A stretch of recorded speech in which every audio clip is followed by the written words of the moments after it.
Run away to the Champions League, run away. Still buzzing up the Villa.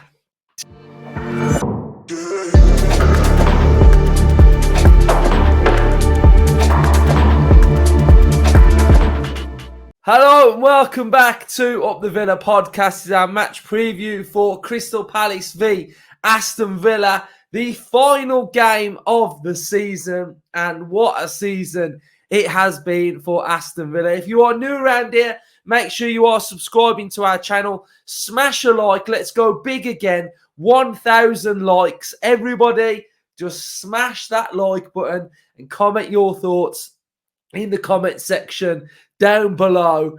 And we did a live straight after the Man City game, and I came off just absolutely buzzing. And then Villa started dropping all of their content from the awards evening with the Villa players, and I was just engrossed in it, and I just couldn't go to sleep. I just wanted to stay up and consume Villa content. I think I've had the Champions League anthem on repeat. I just keep putting it on repeat. I'll do this episode in a minute and I'll edit it all, and then I'll just put it on again and just listen to the song. And I'm absolutely buzzing, Villa fans. Absolutely buzzing. And just so proud of the team. So proud of where we've come from and what we've become. And just so happy as a Villa fan. You know, I've got to speak on like personal levels here. Depends on what you've seen as a fan over the years, but I've not seen that many great times at Aston Villa. I've seen good moments, but not big moments. And this is a big moment. This is huge for me and us all, but on a level of how I personally feel. It's just absolutely massive. I mentioned yesterday when I've been engrossed in football all my life and watching the elite, watching great teams over the years, in the Champions League, Barcelona, Bayern Munich, the Italian side too. I know their names, but last night I was just I had like a brain fog, and I was just like, whoever's in the Italian league, and like watching AC Milan and Inter Milan, Juventus, and just absolutely loving football all my life. And when I hear that anthem and see teams lining up, I'm just thinking, I just wish that was us. Like, I just wish I could see that. And it's always been like so far in the distance that we can't even dream about it because we're a million miles off it. And, since Unai's come in, I've believed that the good times are back. I've believed that big things are coming. And to get Champions League football for me, it's going to sound mad, but I've said it all season, and I've stuck by this all season that, if someone said to me, Conference League win or Champions League, I always think Villa first. I always take away my personal thoughts of what would be great for me, like seeing us lift the trophy, but what's actually great and big and is needed for this football club is Champions League football. So for us to get it, and just how it puts us sitting around that table now. And don't forget, Villa fans, we've dined at this table before. We've dined at this table and we've won at this table. And now we are back amongst the elite, sitting down around that table with our name, Aston Villa, at the highest point of European football. And it is absolutely huge, the achievement.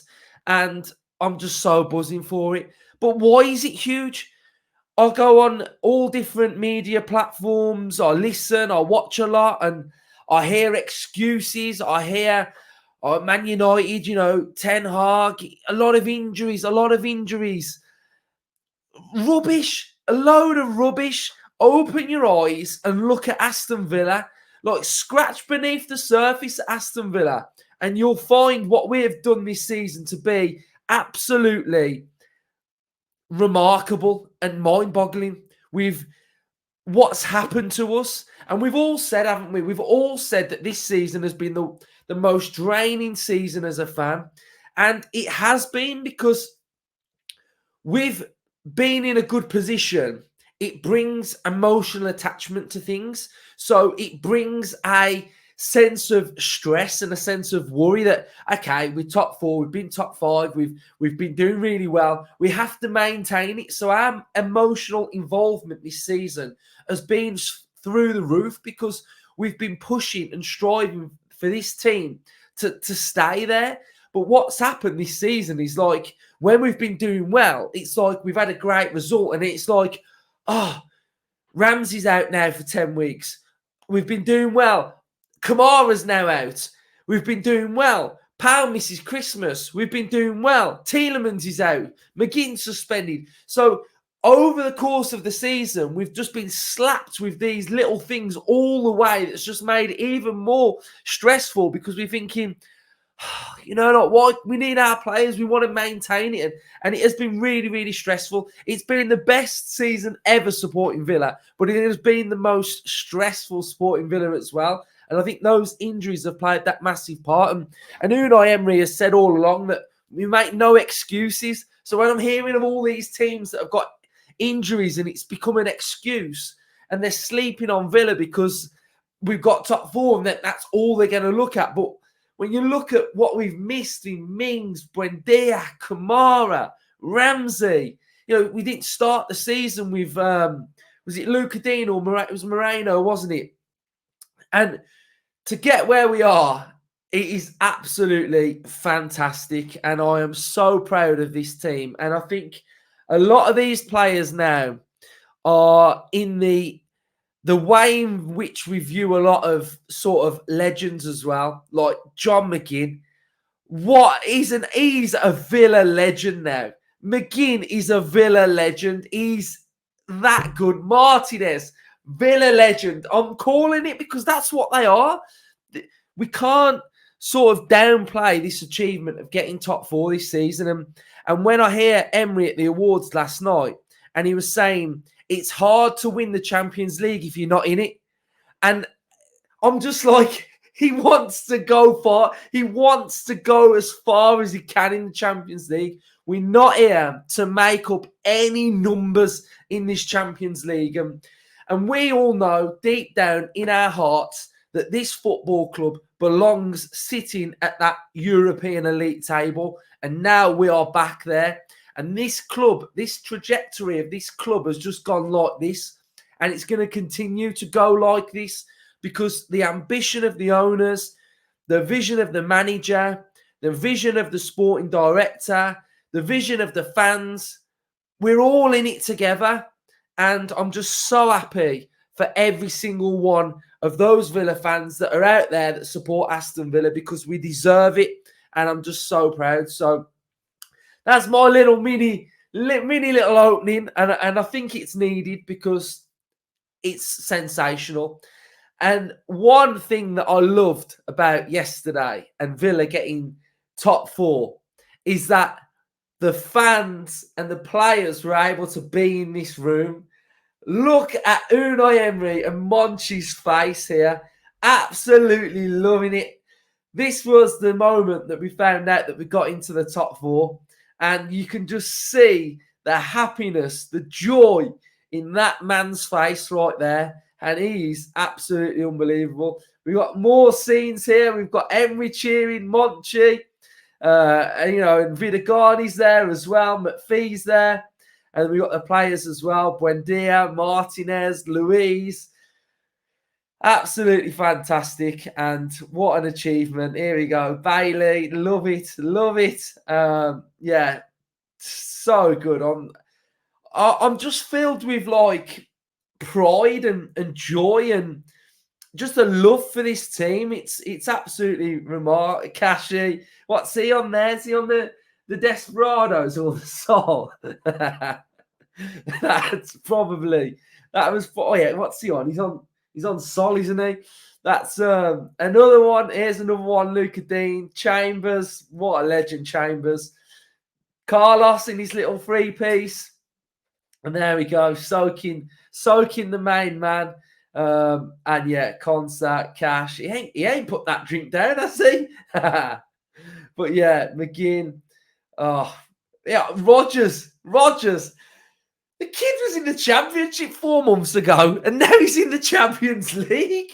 Like that. What a time for him. Do you know what I mean? What a time for him. What a time.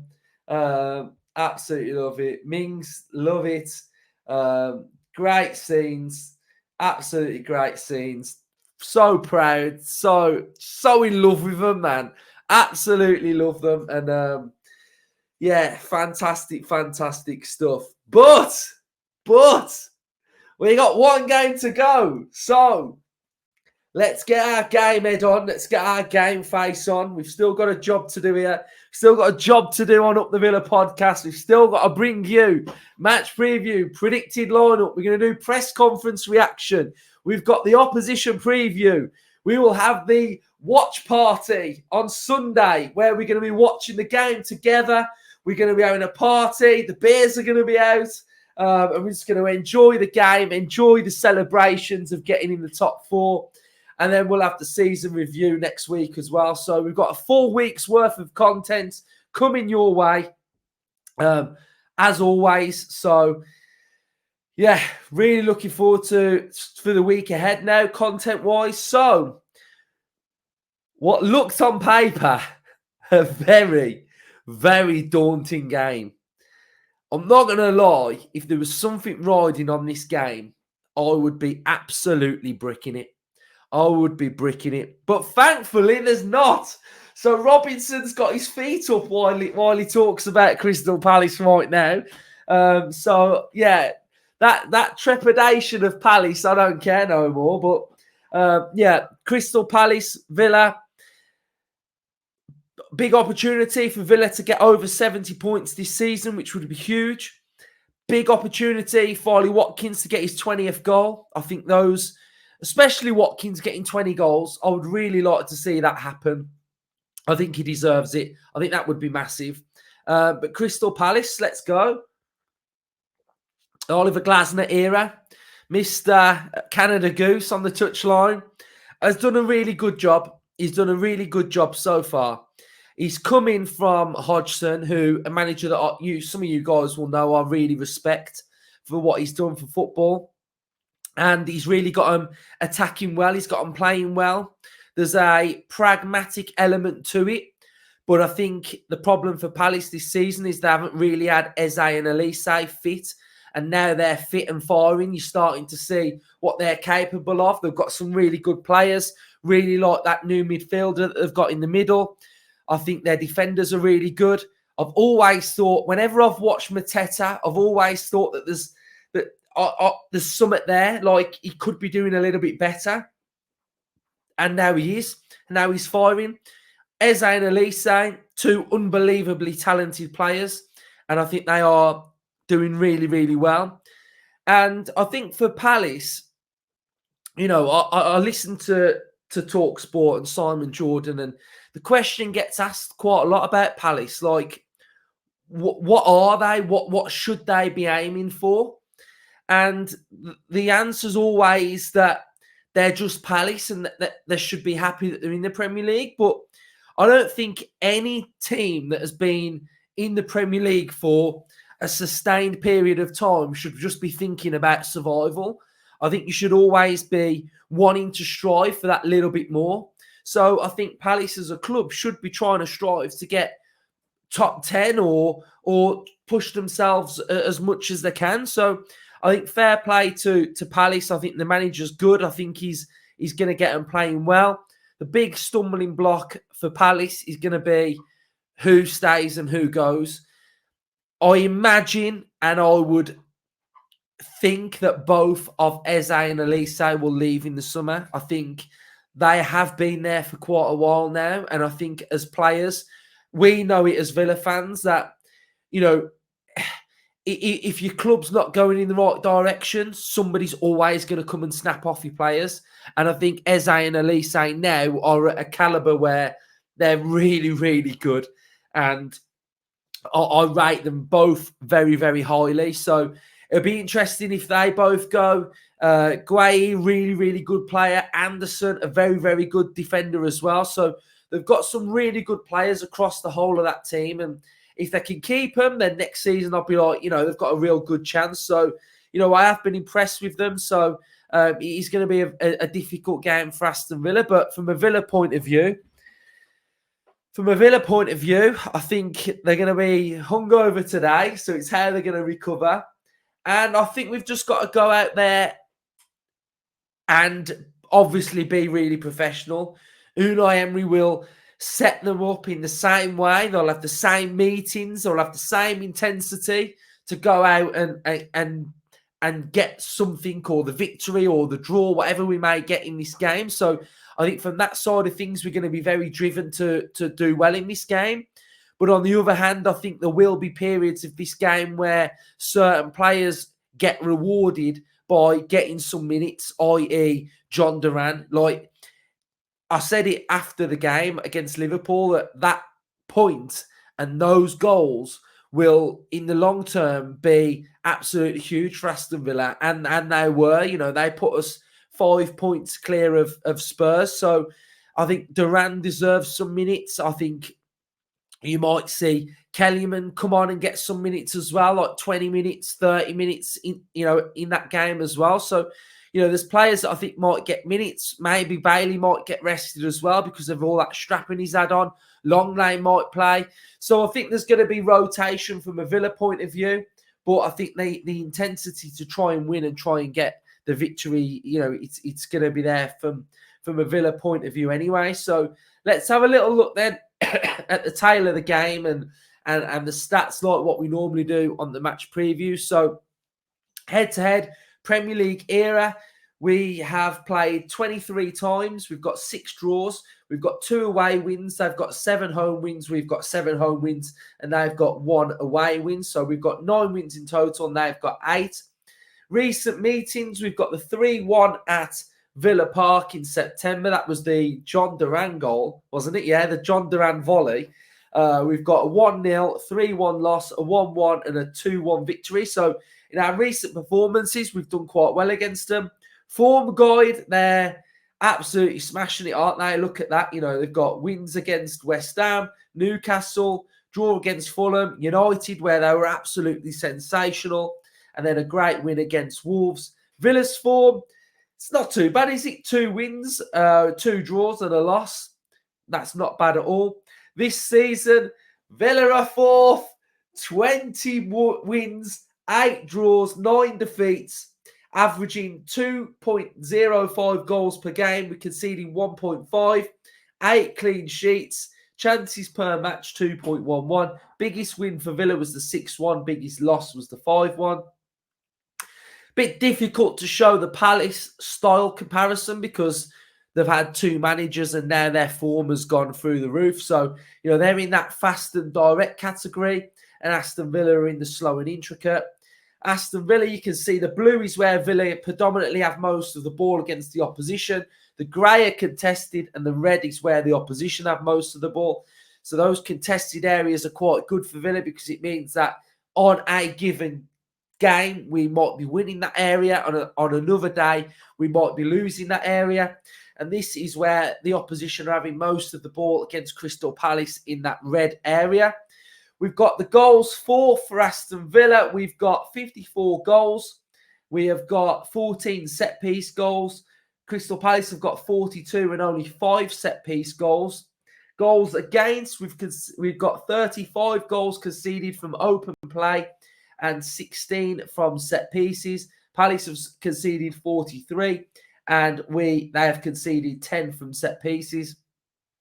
We can see here that the sequence time per passing sequence for Aston Villa is 11 seconds and 32. We're at 3.69 passes per sequence and a direct speed of 1.69. And Palace are at a passing sequence time of 7.94, 2.99 passes per sequence and a direct speed of 1.82. And the best in there is at Man City at 16.27 sequence time, Arsenal are at 12.57. So Villa's sequence time is actually pretty decent, to be fair.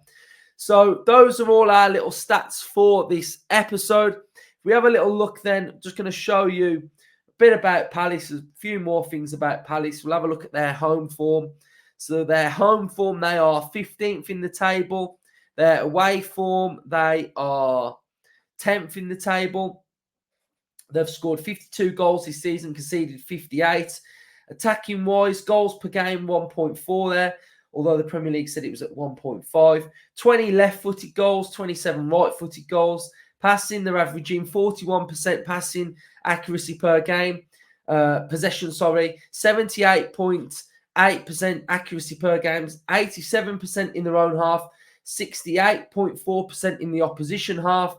Accuracy of crosses, 24.6%, and accuracy of long balls, 42.5%. If we now go and have a little look at how they lined up against Wolves, we'll go more in depth on the Palace system tomorrow on the predicted lineup. So we'll go back to the tactical pad there, and we'll have a look at how they're playing and what Glasner has done to them and how he's transformed them.